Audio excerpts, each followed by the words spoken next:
Cette émission vous est présentée par Vitoli, pour vivre en santé plus longtemps.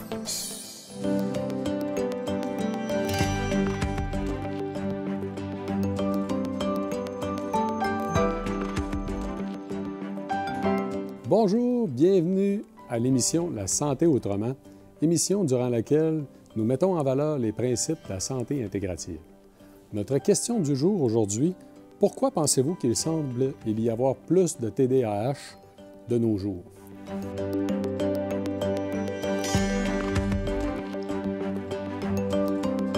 Est-ce qu'il y en a vraiment plus ou un médicament plus? C'est une des questions de base. Mais c'est qu'aujourd'hui, c'est pas comme avant, là.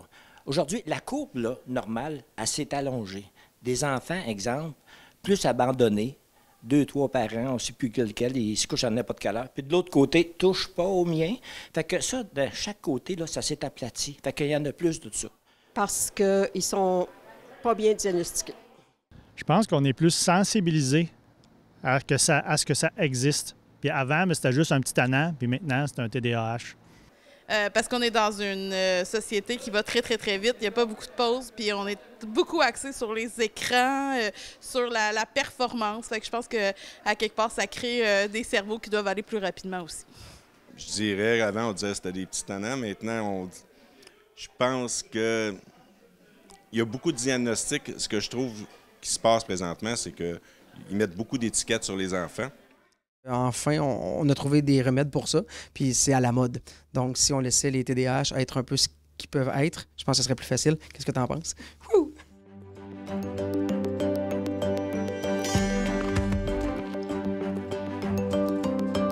Enfin, au niveau du TDAH, un peu comme pour la dépression lors de la première série d'émissions, l'usage des médicaments a beaucoup augmenté et ce n'est pas d'hier.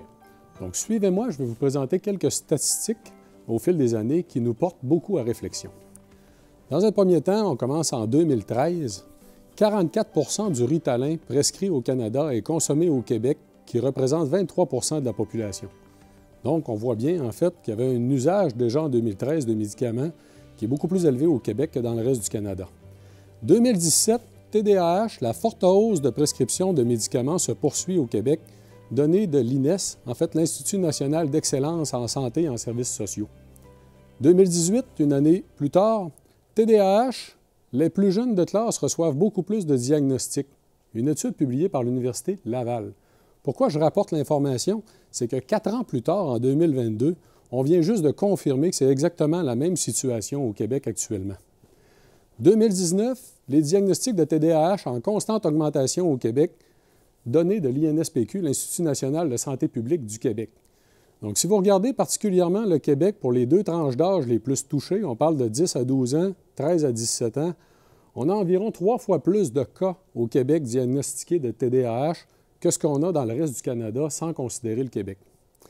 2021, une étude importante qui nous vient du Saguenay, nous, on a 18 des enfants dans mon échantillon qui sont identifiés TDAH, tandis qu'en Belgique flamande, donc une région du monde qui sert de point de comparaison, c'est 2 Ça nous vient de Marie-Christine Brault, qui est une chercheuse, en fait, de l'Université du Québec à Chicoutimi. 2022 maintenant, médicaments en hausse, grande disparité régionale au Québec. Donc, c'est l'INSPQ qui souligne effectivement qu'on a des régions au Québec où on a un beaucoup plus grand usage de médicaments que les autres régions, et tout ceci, en fait, associé au TDAH. Dans le fond, quand on regarde la situation, c'est qu'on a perdu le contrôle, on le constate, mais actuellement, il n'y a encore rien qui est fait pour changer la situation. Et même si, en fait, c'est malheureux, c'est nos enfants qui sont considérés dans le cas du TDAH. Donc, pour en parler aujourd'hui, nous commençons bien sûr, comme à l'habitude, avec notre médecin d'émission, Dr Anne-Isabelle Dionne.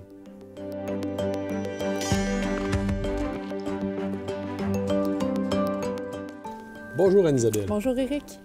Anne-Isabelle, le TDAH, j'imagine que tu vois plein de parents qui s'adressent à toi, en fait, pour avoir une réponse qui, habituellement, ils s'attendent à ce que ça va prendre la forme de médicaments, exactement comme ils le font habituellement, entre autres pour les infections respiratoires ou les autres types d'infections. Tout à fait. Ils vont vouloir avoir une pelule. C'est souvent une culture qu'on a développée, hein, donc un peu occidentale, que lorsqu'il y a une maladie qui s'installe, on cherche la réponse rapide ou la pilule miracle qui va restaurer la condition à la normale. Hein. Mais on sait que le TDAH, c'est quelque chose qui est beaucoup plus complexe que ça. Alors moi, comme médecin de famille, effectivement, je vois beaucoup d'enfants pour qui soit le corps professoral ou les parents, tout simplement, désirent avoir un diagnostic, voire même une médication pour soutenir leur enfant, pour favoriser le parcours académique naturellement, étant donné que ça peut engendrer des problématiques au niveau de l'apprentissage. Alors, notre rôle comme médecin, c'est d'essayer de répertorier l'ensemble des critères ou des symptômes qui peuvent exister pour mener vers un diagnostic du TDAH. On utilise souvent des formulaires standardisés, par exemple ceux qui ont été développés par Dr. Annick Vincent, qui est une spécialiste du TDAH, formulaire qu'on peut retrouver gratuitement sur son site Web, qu'on incite à faire remplir par les parents, les professeurs ou les gens qui gravitent autour de l'enfant atteint. Avant même la rencontre avec le médecin pour sauver un peu de temps, parce que là, c'est compliqué. Bien, exactement. Nous, en 15-20 minutes d'évaluation, c'est difficile. On ne peut pas nécessairement faire cette évaluation approfondie-là ou avoir tous les éléments parce qu'il faut observer l'enfant dans son milieu là, académique, par exemple, pour voir quelles sont ses interactions, quelles sont les difficultés qui sont manifestement présentes plutôt. Alors, évidemment, bon, la plupart du temps, on souhaite avoir un traitement pour cette pathologie-là. Par contre, comme médecin, quitte à avoir des gens qui, malheureusement, ne sont pas d'accord avec moi, je trouve qu'on prescrit trop rapidement et trop souvent la médication qui est les psychostimulants. Je pense qu'il y a énormément d'éléments qui sont escamotés dans l'évaluation et dans le soutien qui peuvent grandement améliorer un enfant qui peut avoir des traits TDAH, mais qui peut être totalement fonctionnel sans avoir recours aux médicaments psychostimulants. Entre autres, je vais en nommer quelques-unes, mais par exemple, le sommeil, hein, la qualité du sommeil d'un enfant, c'est primordial à ce que son cerveau fonctionne normalement. Il y a beaucoup d'enfants jeunes qui ont des grosses adénoïdes, grosses amygdales, qui font de l'apnée du sommeil, puis on s'en rend même pas, donc qui respirent par la bouche, qui ont tendance à ronfler, qui font des pauses respiratoires, qui ont un sommeil fragmenté et pas du tout récupérateur, qui fait que l'enfant se réveille le matin un petit peu, il a très mal dormi, il ne s'en rend pas tellement compte, mais il n'apprend pas bien. J'ai même vu une étude, Anne-Isabelle, en fait, qui mentionnait qu'on pourrait avoir jusqu'à un enfant sur 5 qui a un problème de déphasage dans la production de la mélatonine le soir. C'est que des cas d'enfants qui sautent dans leur lit, ont de la difficulté avec l'endormissement. Ils dorment bien, mais ils ont de la misère, ils ont de la difficulté à partir, tomber endormis. J'ai aucun doute. Et parlons-en d'ailleurs de la mélatonine. Qu'est-ce qui inhibe la mélatonine le soir avant de se coucher? Les écrans. La lumière bleue issue des écrans. Alors ça, c'est un autre problème. Les enfants qui sont exposés face aux écrans, donc évidemment le soir avant de se coucher, qui est un comportement malsain qu'il faut éviter parce qu'effectivement, ça peut jouer sur la sécrétion de mélatonine et donc l'endormissement de l'enfant. Mais toute la journée, hein, on a les jeux vidéo, les iPads, les cellulaires maintenant, les écrans de télé.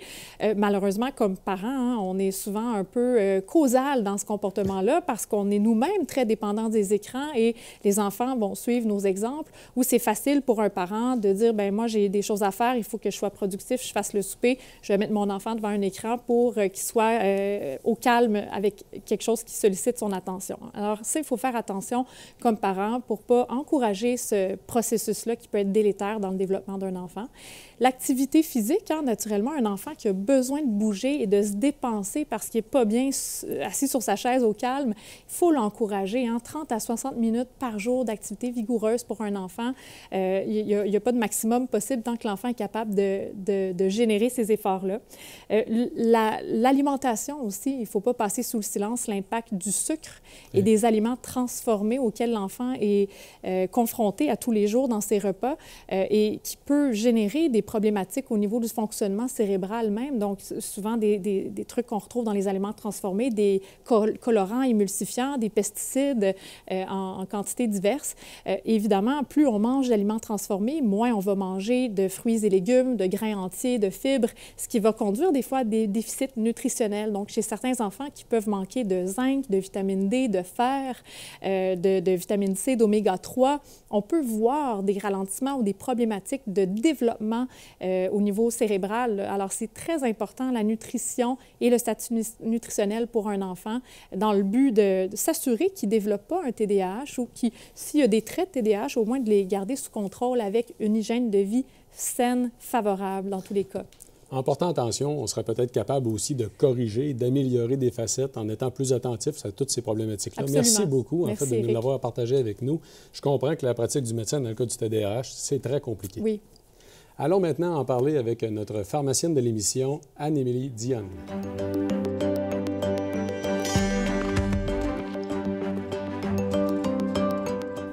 Bonjour Anne-Émilie. Bonjour Éric. Anne-Émilie, le TDAH, c'est un cas un peu particulier pour une pharmacienne parce que là, tu te retrouves dans une situation où tu ne parles pas avec ton patient, tu parles par personne interposée en t'adressant aux parents. Effectivement. Comment ça se passe? Oui. Puis je gère beaucoup de cas, justement, de psychostimulants, d'une médication qui est débutée, effectivement. On l'a vu, tu l'as cité très bien tantôt, Éric, une augmentation. L'INSPQ avait publié d'ailleurs un rapport en août 2022 qui démontrait l'augmentation de la prévalence des prescriptions de médicaments pour le TDAH. En 2000 et 2020, il y a eu une augmentation assez importante. C'est un phénomène qui est réel. Puis, évidemment, moi, je me questionne souvent sur les causes. Puis ça, c'est important aussi d'en discuter avec le parent qui vient déposer son ordonnance là, pour son enfant de psychostimulant. À mon avis, je pense qu'une approche diagnostique, une approche clinique qui est probablement plus large qu'auparavant. Les diagnostics, c'est un fait intéressant à noter, sont posés. Plus de 50 des ordonnances sont réalisées par des médecins de famille. Le premier médicament que reçoit l'enfant a été diagnostiqué. Le diagnostic a été fait par le médecin de famille. Donc, tandis que parfois, des intervenants beaucoup plus spécialisés, le neuropsychologue, le pédiatre, le neuropsychologue, le pédiatre ou le psychiatre auraient besoin d'évaluer l'enfant. Puis de prendre beaucoup plus de temps. On l'a vu avec Anne-Isabelle tout à l'heure, c'est très complexe le diagnostic, ça demanderait beaucoup de temps. Ça fait que malheureusement, les médecins de famille sont quand même obligés de poser des diagnostics dans des situations où ils sont probablement mal outillés, en fait, pour le faire. Très mal à l'aise, probablement. C'est une approche vraiment multidimensionnelle. Il faut prendre l'enfant dans toute la globalité de sa vie. Puis, à mon avis, le diagnostic ne peut pas poser sur une et seule même personne, un seul intervenant, quand il y a plein d'autres professionnels qui devraient avoir leur avis dans le diagnostic. Là, on arrive à ton étape. Tu es déjà devant un diagnostic, tu es devant un médicament. Qu'est-ce qu'il y en est? Absolument. L'usage des médicaments est assez rapide, là, je vous dirais, dans le processus de thérapie. À mon avis, il y a la thérapie cognitivo-comportementale et d'autres approches avec le psychothérapeute devraient être là en premier lieu. Quand on est obligé de débuter de la médication à ce moment-ci, moi, mon rôle de pharmacienne, c'est de m'assurer, d'une part, est-ce qu'elle est bien ajustée, cette médication-là, et surtout, de vérifier la tolérance des enfants parce qu'effectivement, on voit quand même certains effets secondaires non négligeables chez nos plus jeunes. Les enfants ne sont pas toujours non plus en mesure d'exprimer leur inconfort lorsqu'ils sont âgés de 6-7 ans, puis qu'ils se sentent inconfortables dans leur corps à cause d'effets secondaires, c'est quand même important à considérer. J'attire ton attention sur l'insomnie aussi qu'on peut rencontrer avec les psychostimulants. Je te rappelle, Éric, on a 2 classes. On a les psychostimulants pour le traitement du TDAH et on a les non-stimulants. Dans les psychostimulants, on a les dérivés du méthylphénidate et on a également les dérivés des amphétamines. Alors, chacune de ces 2 classes-là contient 2 types de molécules. Si je vous dis Concerta, du Vivance, par exemple, du Foquest, du Bifantin, du Ritalin, on les connaît tous. Donc, tout ça, c'est un petit peu dans la même lignée. Donc, les troubles de sommeil, j'en parlais. Les enfants, c'est des agents qui agissent quand même pendant 14 heures. Donc, c'est sûr que si la médication est prise le matin à 8 heures pour dire quelque chose, puis que lors de l'heure du coucher de l'enfant est encore stimulé sous l'effet du médicament, bien, ça peut amener des troubles de sommeil qui, malheureusement, ont médicament par la suite, parce que l'enfant n'est plus capable de bien dormir. Tu parlais tantôt de la mélatonine, entre autres. Ça va être l'un des médicaments qu'on va utiliser des fois pour traiter cette insomnie-là. Les troubles d'appétit, qui sont non négligeables aussi. Les enfants qui débutent ça à un jeune âge, parfois réussissent même plus à atteindre leur courbe de croissance parce qu'il y a une perte de poids, il y a une perte d'appétit importante. Et là, je ne passe pas à côté de tous les problèmes d'irritabilité, de maux de tête, d'agressivité parfois que l'enfant peut développer, de nausées, de vomissements aussi parfois associés à la médication. J'ai l'air d'en couvrir large, mais ce que je veux dire, c'est que ce pas des médicaments qui sont sans risque. Et ça nécessite vraiment un accompagnement et une titration surtout. Parfois, les doses peuvent être commencées un peu trop fortes, donc on doit adapter la dose et parfois revenir en arrière dans ce genre de métier. Ouf! Rappelons qu'on parle de nos enfants, c'est quand même... Hein, mais merci beaucoup d'avoir pris le temps justement de nous en parler. C'est important de conscientiser les gens sur le fait que les médicaments, c'est pas des bonbons. Il peut y avoir beaucoup de facettes négatives là aussi. Des fois, ça peut être nécessaire. Des fois, on pourrait l'éviter. Merci de nous avoir fait part, en fait, de ton expérience dans le domaine. Ça fait grandement plaisir. Allons maintenant en parler avec notre naturopathe agréé de l'émission, M. Dino Alicas.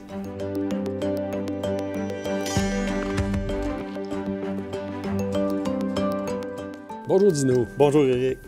Dino, pour parler du TDAH, dans l'esprit d'un naturopathe, où ce qu'on va s'attarder à toutes les habitudes de vie, tout le terrain, comme j'ai mentionné en introduction, on pourrait considérer même avant la naissance en tant que tel, se poser des questions même sur qu'est-ce qui peut préparer l'enfant.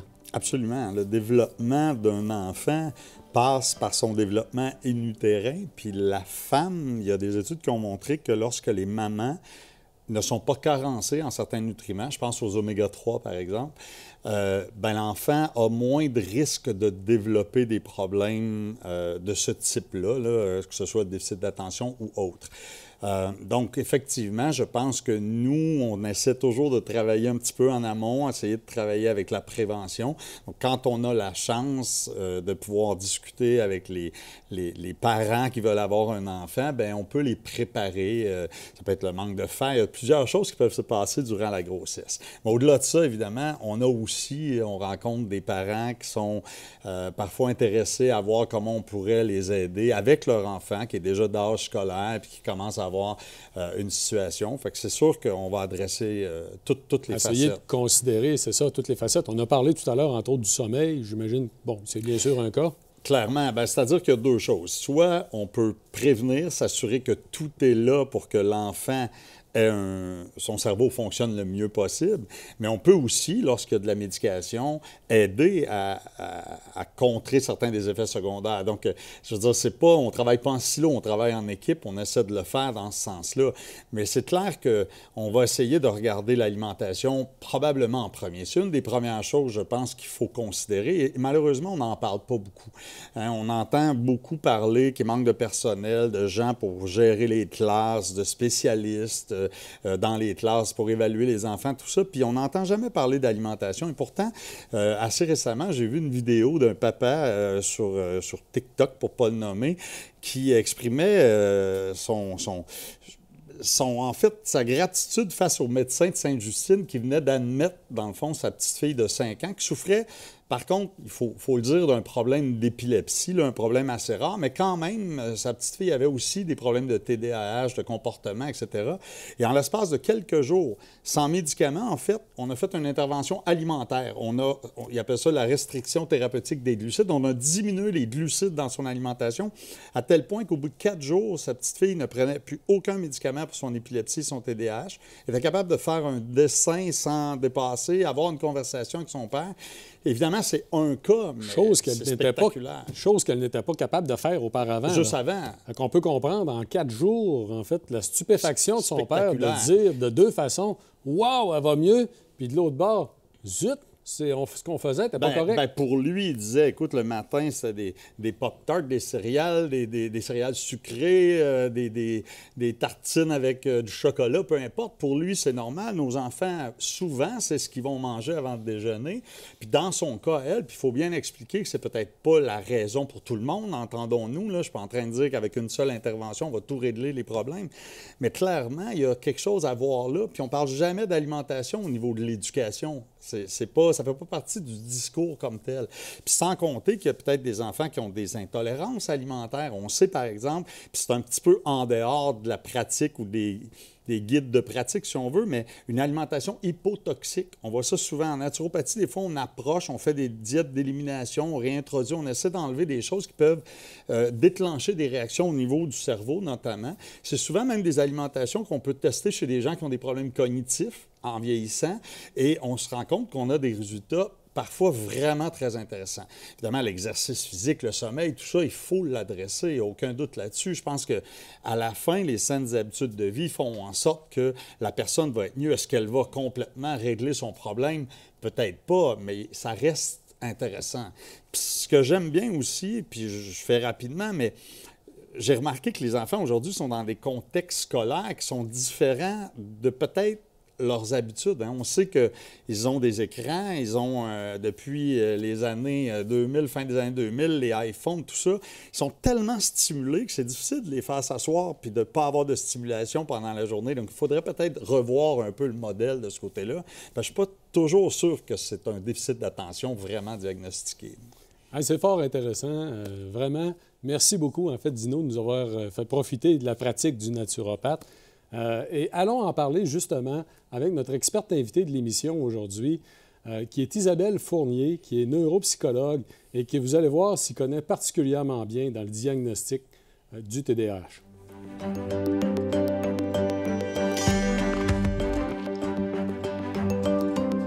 Bonjour Isabelle. Oui, bonjour Eric. Merci beaucoup d'avoir accepté notre invitation comme experte invitée pour nous parler de TDAH. Isabelle, en fait, on en a déjà discuté ensemble pour faire un lien avec ce que j'ai mentionné en introduction, parce que j'ai présenté des statistiques épouvantables qui montrent une forte augmentation de l'usage des médicaments dans le cas du TDAH. Mais en plus, on sait que c'est juste près des 2 tiers des enfants diagnostiqués qui prendraient des médicaments. Autrement dit, on a encore plus de diagnostics que ce que la donnée présente en tant que telle. Mais c'est quelque chose que tu connais très bien dans ta pratique, le diagnostic. Oui, en fait, je vais préciser le diagnostic psychologique. En fait, ce sont seulement les médecins qui peuvent poser le diagnostic de TDAH. Donc, nous, ici, quand même, comme psychologue ou comme neuropsychologue, on peut quand même identifier la présence d'un TDAH, mais on fait attention là, dans la conclusion, comme ça, c'est vraiment un diagnostic qui est psychologique. Oui, c'est quelque chose que je connais parce que j'ai été, au début de ma pratique, moi, dans le milieu scolaire, puis j'étais dans un milieu où vraiment ce qu'on demandait aux psychologues, c'était de réaliser des évaluations diagnostiques et dans la grande majorité des situations, on voulait savoir si l'enfant y avait un TDAH. Donc, c'est quelque chose que je suis allée voir aussi en pratique privée et justement, en pratique privée aussi, quand on est neuropsychologue, les gens viennent nous voir pour poser un diagnostic psychologique de TDAH. Donc, dès le départ, en fait, on s'attend à ça. Ça fait qu'on te demande si... Exactement. La question qui vient, c'est pas on a un problème, c'est pas cet enfant-là a besoin de support, c'est pas qu'est-ce qu'il a en tant que tel, c'est a-t-il un TDAH, c'est ça? C'est la question de départ exactement. Donc, on voit qu'on a un enfant en souffrance, par exemple, puis ça amène un milieu aussi en souffrance quand même autour de lui, donc à l'école ou à la maison aussi.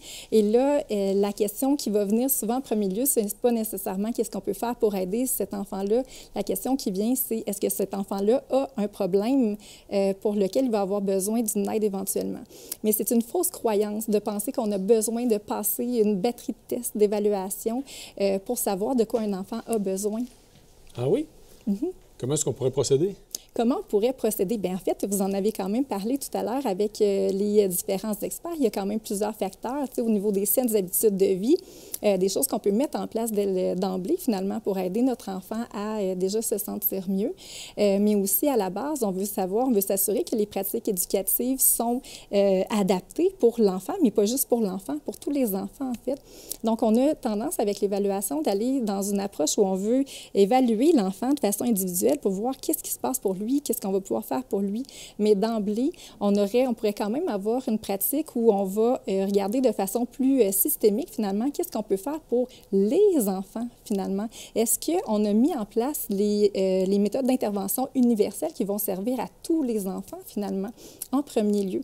Donc, ce que j'ai vu, c'est qu'on allait trop rapidement vers une évaluation psychologique, une évaluation neuropsychologique, en fait, alors qu'on ne s'était pas assuré à la base d'avoir les bonnes pratiques éducatives, autant à l'école qu'à la maison, finalement. Oh! Donc, en plus, quand on parle de santé intégrative, c'est extrêmement important, c'est de considérer toutes les facettes qui entourent en tant que telle la personne, le patient. Dans le cas des enfants, ça serait de se soucier de tout son environnement, y compris à la maison. Bien oui, exactement. Donc, c'est vraiment dans tous les milieux de vie, finalement. Donc, c'est un piège dans lequel je me retrouvais souvent dans une évaluation neuropsychologique où je pouvais me retrouver avec un tableau clinique d'un enfant qui pouvait avoir un TDAH, mais à quelque part avec un paquet de variables autres qui pouvaient venir nous expliquer la raison pour laquelle on avait ce tableau clinique-là. Puis si on était venu intervenir à la source des difficultés, bien peut-être qu'on n'aurait pas eu à avoir ce tableau clinique-là. Mais là, oh, c'est intéressant. Oui. Mais là, ça nous amène, écoute, rapidement, parce qu'on va être un peu serré dans le temps. Ta pratique, même aujourd'hui, t'accompagnes des parents Hein? Tu as des cours, en fait, qui peuvent être utilisables pour accompagner justement les parents dans la démarche avec l'enfant. Oui, c'est ça. Puis c'est pas seulement au niveau des cours, en fait. Il n'y a pas de parents qui partent avec mon programme de formation sans accompagnement, en fait. Donc, j'accompagne les parents justement dans les petites nuances au quotidien qui font la différence pour un enfant. Parce qu'on veut s'assurer qu'il y a un fonctionnement qui est conforme à son niveau de développement, mais aussi on a une préoccupation pour son développement affectif aussi, l'enfant. Donc, il y a son développement qui est physiologique, son développement intellectuel, mais son développement affectif, est-ce qu'il en est là aujourd'hui? Est-ce qu'il est pleinement épanoui, cet enfant-là? Puis c'est ça qu'on veut venir s'assurer avant de penser à poser un diagnostic. Ah, écoute, je comprends très bien. Merci beaucoup. En fait, c'est que là, tu nous fais le lien entre le fait que d'un côté, on court toujours après le diagnostic, mais techniquement, si on s'attardait à savoir de quoi il a besoin en tant que tel, cet enfant-là, on pourrait peut-être trouver des solutions qui seraient à notre portée, outre le fait que de marcher dans la direction d'avoir un diagnostic puis de le catégoriser. Bien exactement, qui serait à notre portée puis qui nous faciliterait les choses beaucoup parce qu'on ne travaillerait pas juste pour un enfant, c'est qu'on pourrait amener des interventions qui sont bénéfiques pour tous les enfants, finalement. Ah, fantastique. Bien, merci beaucoup, Isabelle, d'avoir été des nôtres. Allons maintenant à notre conclusion avec nos experts permanents de l'émission pour parler du TDAH.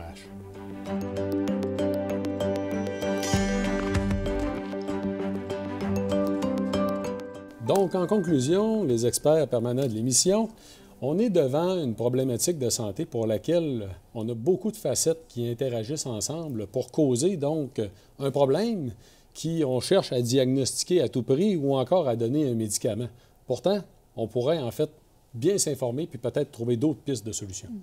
Mais je pense que la plupart des gens sont conscients qu'il y a une problématique sociale autour de ce problème chez les enfants-là. Tu sais, on voit bien aujourd'hui qu'ils sont hyper stimulés, les enfants, avec toutes sortes d'appareils. Hein. Ils ne sont plus capables de s'ennuyer. Ils ont besoin toujours d'être toujours stimulés.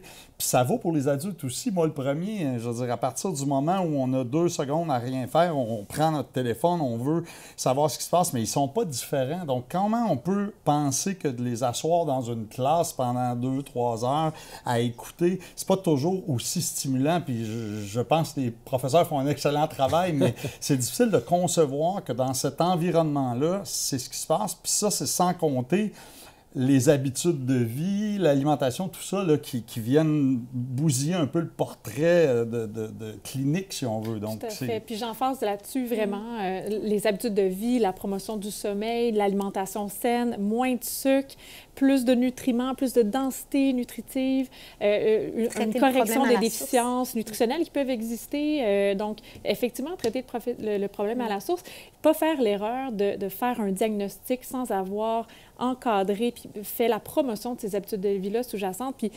réalistement, là, quand on voit notre médecin 15-20 minutes par rendez-vous, vraiment, est-ce qu'on a le temps réalistement de faire ça, de décortiquer toutes ces habitudes de vie-là, puis d'en faire la promotion, puis de les coacher vers une restructuration quotidienne qui a du bon sens, sachant que ça affecte pas juste l'enfant, mais aussi les parents, les frères et les sœurs. Là. Exact. Alors, la réponse est non. La réponse est la solution plutôt facile qui réside dans la prescription d'un psychostimulant la plupart du temps. Puis justement, dans cette prescription-là de psychostimulant, c'est important de ne pas prendre pour acquis que, bon, le problème est réglé, on débute la médication, mais de suivre, d'assurer le suivi, puis de regarder, d'observer l'enfant dans tous ses environnements, à la fois à l'école, à la fois en milieu service de garde, à la fois dans ses activités sportives, à la maison, durant ses interactions sociales, donc pour avoir vraiment un aperçu global de l'enfant, pour réellement déterminer est-ce que la médication amène une valeur ajoutée ou finalement il n'y a pas de différence là, associée à ça. Sans jamais oublier de rester à l'écoute des besoins de nos enfants comme adultes, comme parents. Est-ce qu'on entend les émotions de nos enfants? Est-ce qu'on les valide?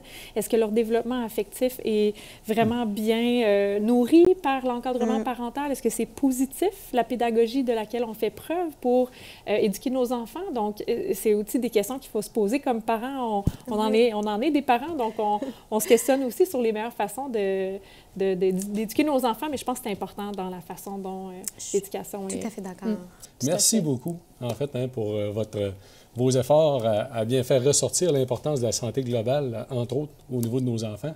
Merci d'avoir été des nôtres, en fait, pour l'émission La santé autrement.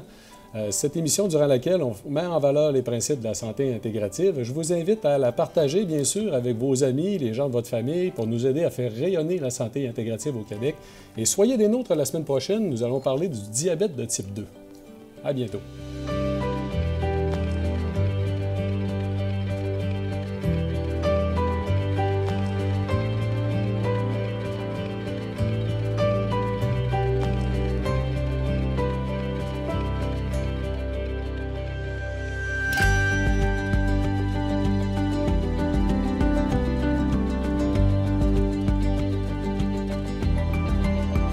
Cette émission d'Accès est appuyée par Cogeco et est rendue possible grâce à la collaboration de la communauté avec Nous TV.